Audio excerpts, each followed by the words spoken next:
When the night has come, you face the darkest tower. The face in the mask, it can take you, break you. Follow the light and it will guide through the night. Believe in me as I believe in you.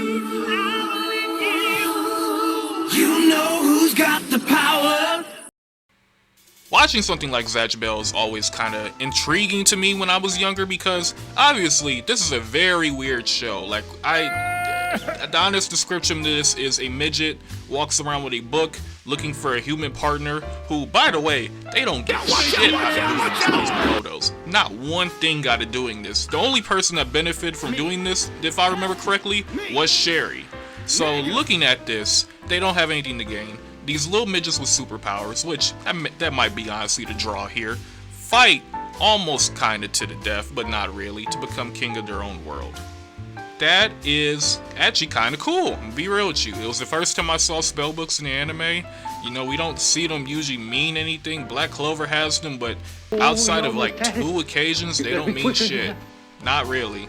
So looking at this is a show that I thought would never get a sequel ever again because the manga had finished, the anime I think has given up hope. It had like a couple of decent games back in the day in like the PlayStation 2, GameCube type era, but here we are. It has a goddamn sequel, and it's actually not that bad for once.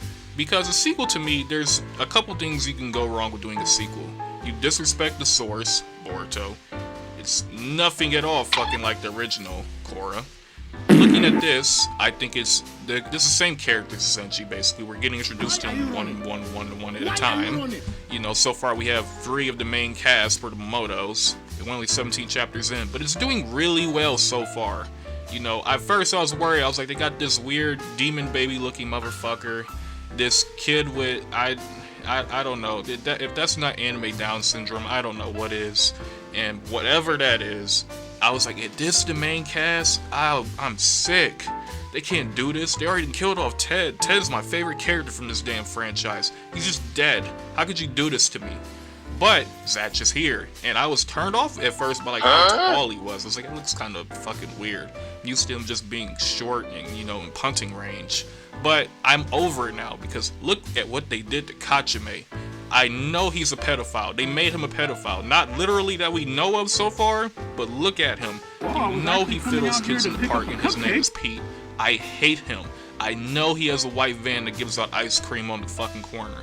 How could they do this to him? That's just inexcusable.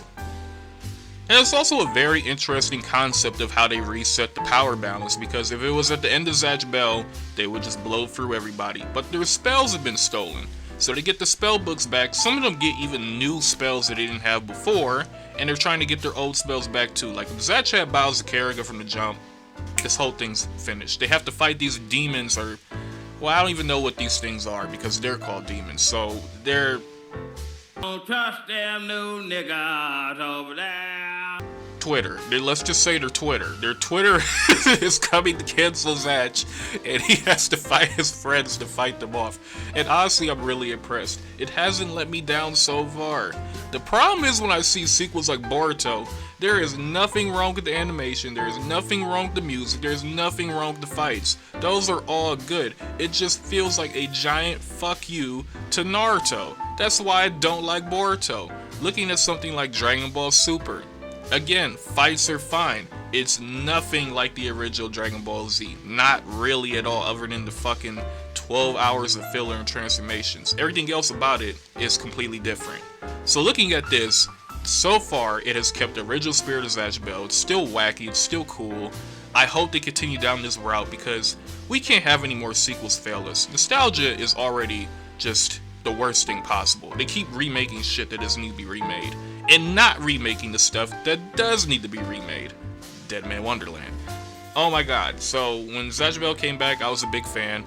Unfortunately, I have a couple friends that like Zatch Bell. None of the others know what this even is. If I show somebody a spell book, they just think it's Black Clover, and then I immediately kill them off screen like Gojo.